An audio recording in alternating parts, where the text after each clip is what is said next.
l'enfant entreprend une tournée nationale. Objectif, recueillir les préoccupations des familles en vue de l'élaboration du document de politique nationale de la famille. À un mois de la présidentielle, au Nigeria, toujours pas de répit, de nouveaux attentats attribués à la secte islamiste Boko Haram. Bonsoir à tous et bienvenue dans cette édition. Le gouvernement ivoirien veut être en phase avec les aspirations des familles.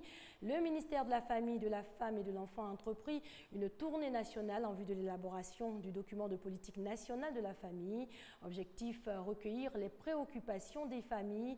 Nous vous proposons ce soir l'étape d'Anyama avec Issa Yeo et Abou Sanogo. Cherche pour toi, ne sois pas jaloux de ton camarade. À Beau-Gisèle, Timité Mariam et Yao Yao exercent tous dans le secteur informel. Ils disent apprécier la démarche du ministre de la Solidarité, de la Famille, de la Femme et de l'Enfant Anne Désiré Ouloutou. Profitant de l'instant, ils ont exprimé leurs préoccupations, au nombre desquelles la cherté de la vie, le droit à l'éducation et l'accès à l'eau potable. Nous n'avons jamais eu ces entretiens.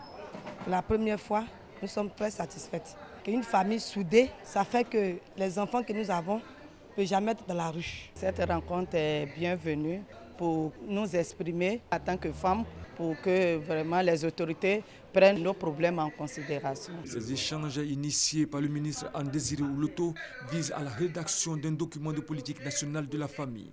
Ce document, au dire du ministre de la Solidarité, de la Famille, de la Femme et de l'Enfant, démontre de la volonté du gouvernement d'œuvrer pour le bien-être de sa population. Il importe donc à cette étape-là, nous puissions venir à la base, vers cette entité de base de notre société qu'est la famille, afin de recueillir ses préoccupations, d'avoir ses avis sur les défis nouveaux qui se présentent donc à notre pays, mais aussi à chacune des familles.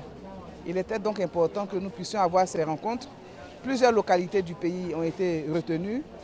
Ce document qui sera finalisé au cours d'un atelier va être disponible dans 3 mois à l'occasion de la célébration de la Journée internationale de la famille.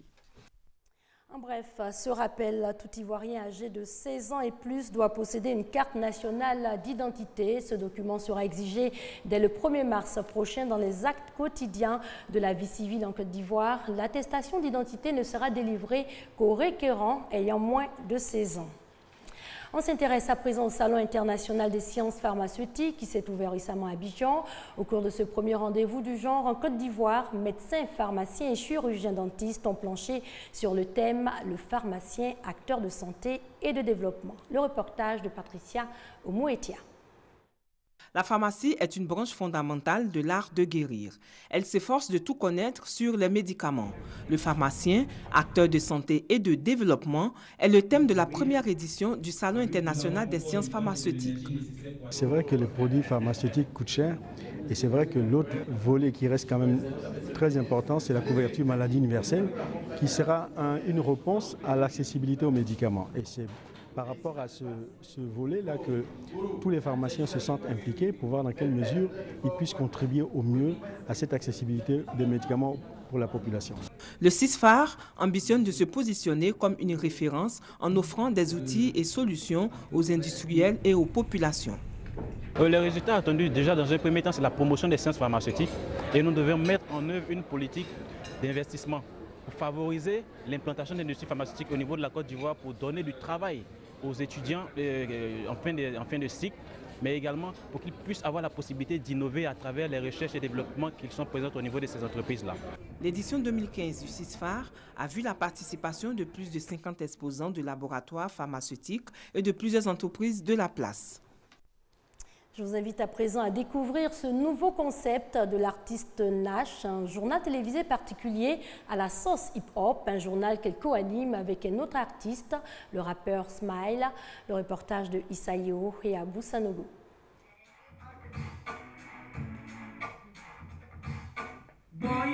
Croquer l'actualité à l'ivoirienne à travers le français de rue, communément appelé le Doussi. C'est la nouvelle trouvaille de l'artiste Sonloué Niamé Flora, dite Nash. Elle est accompagnée dans ce projet par Sissoko Ismaël d'Ismaël, jeune rappeur ivoirien. À travers le journal télévisé Gbaye, ces deux artistes traitaient de l'actualité politique, sociale, économique, culturelle et sportive avec un brin d'humour. C'est une manière de donner l'actualité, de donner l'information à temps réel, mais dans un langage, c'est dit de façon rappée sur un fond musical et avec beaucoup d'humour, dans notre manière en fait, une manière plus terre à terre, plus simple, plus nichée, plus originale, de passer l'information et de donner l'actualité du pays. Voilà, notre objectif, c'est toucher la population. Le public a fortement apprécié le concept, a demandé à Nash de poursuivre sur sa lancée. J'étais vraiment épatée, c'était vraiment un événement, un lancement génial. Je soutiens beaucoup le projet parce que je pense que c'est vraiment un travail de professionnel et ça m'a beaucoup plu. J'avais déjà entendu parler de ce modèle au Sénégal, mais il faut dire qu'elle a adapté ça merveilleusement à notre contexte. Et Nash est une grosse bosseuse et le travail paye toujours. J'avoue que ça n'a pas été facile parce que j'étais un peu témoin de tout ce qui se passait. Et aujourd'hui, quand j'ai vu le résultat, je me suis dit qu'il y a eu un grand boulot derrière. Mais en même temps, ce que je vais dire, c'est qu'il faut que les gens soient un peu souples. En attendant de larges diffusions sur des chaînes étrangères, les initiateurs du projet ont indiqué que le journal télévisé Baye est disponible en ligne. Même le président était aussi calé. Mais c'était trop vite fini. En bref, au Togo, fini les incertitudes concernant la date de l'élection présidentielle. Le gouvernement a tranché depuis hier. Le corps électoral est convoqué pour le 15 avril prochain. La Commission électorale nationale indépendante avait proposé le 21 avril, une date qui avait suscité des remous. En images, à un mois de la présidentielle, toujours pas de répit au Nigeria. 2 autobus visés en 2 endroits différents. Au moins 16 personnes ont été tuées dans la première attaque. L'autre explosion qui a eu lieu à Kano a fait une dizaine de morts. De nouveaux attentats attribués à la secte Boko Haram. Toujours concernant la secte Boko Haram, en bref, au Tchad, une contre-offensive de l'armée tchadienne qui fait plus de 200 terroristes tués près de Gambaru. Justement, avec la montée en puissance de groupes armés tels Boko Haram ou l'organisation État islamique, les droits humains sont mis à mal. Amnesty International a publié son rapport annuel. L'ONG y dresse un bilan désastreux avec 50 millions de personnes déplacées dans le monde, soit 15 millions de plus qu'en 2013. Le document révèle également que plus de 200 personnes ont été tuées par des bandes armées en Côte d'Ivoire. On écoute Geneviève Garrigos, présidente d'Amnesty International France, et Philippe Luther, directeur pour le Moyen-Orient et l'Afrique du Nord chez Amnesty. 2014 restera une année noire, à la fois par l'évolution de la nature des conflits, où que ce soit les groupes armés et les gouvernements prennent pour cible délibérément les civils, ce qui aboutit à des nettoyages ethniques, à des violations extrêmement graves.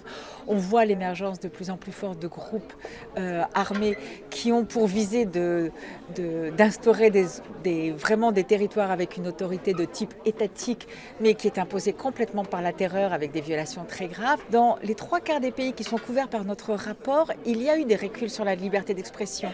Dans 80% de ces 160 États, utilisation de la torture. Et finalement, à travers la planète, que ce soit de Caracas à Hong Kong, de Kiev au Caire, eh bien, on a vu des manifestations souvent réprimées dans le sang, des morts pour lesquelles d'ailleurs il n'y a toujours pas d'enquête.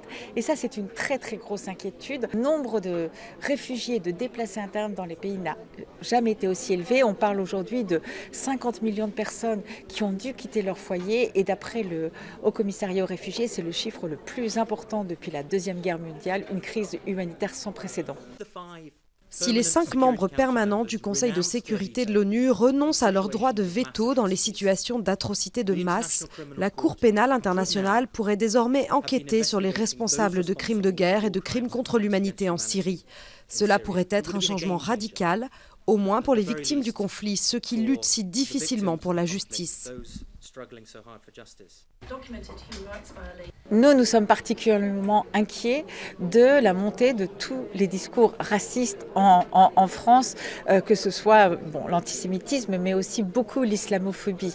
Et clairement, cette situation nous semble très inquiétante parce que stigmatiser, discriminer des populations, il faut comprendre que ce sont aussi des discours de haine. Une page religion. Le passage au Nouvel An s'est effectué dans la nuit du 31 décembre 2014 au 1er janvier 2015, mais pas pour tous. À la Fédération des familles pour la paix mondiale et l'unification, on a célébré le Nouvel An le jeudi 19 février, conformément au calendrier céleste. Herman Niamien. La section Côte d'Ivoire de l'Association pour l'unification du christianisme mondial, tout comme celle des autres pays, était en fête. Le jeudi 19 février marquait le nouvel an chez cette communauté religieuse selon le calendrier céleste.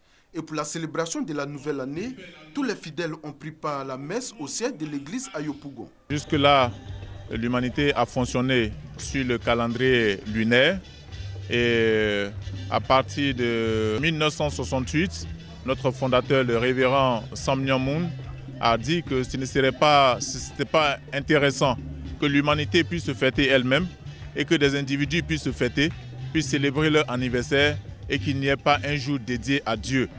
Et c'est là qu'il a déclaré pour la première fois en 1968 le jour de Dieu.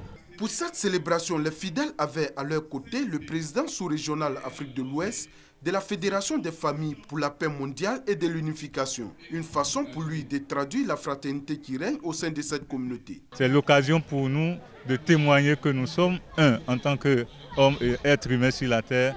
Quelle que soit notre obédience, quelle que soit notre appartenance, nous devons savoir que nous avons un même parent, nous avons le même Dieu. Cette célébration du Nouvel An a été aussi marquée par la remise des diplômes de reconnaissance à certains fidèles qui œuvrent pour l'émergence de cette communauté en Côte d'Ivoire. En bref, football, cette grosse surprise cet après-midi à l'issue de la première demi-finale de la Coupe d'Afrique de moins de 17 ans. Le Nigeria favori a été éliminé par l'Afrique du Sud, 1-0. Et puis pour terminer, Qatar 2022, la FIFA se prononce pour une Coupe du Monde en hiver. Elle devrait avoir lieu du 26 novembre au 23 décembre. Cependant, l'idée ne plaît pas à certains acteurs du football professionnel. La FIFA se prononce pour une Coupe du Monde en hiver au Qatar en 2022.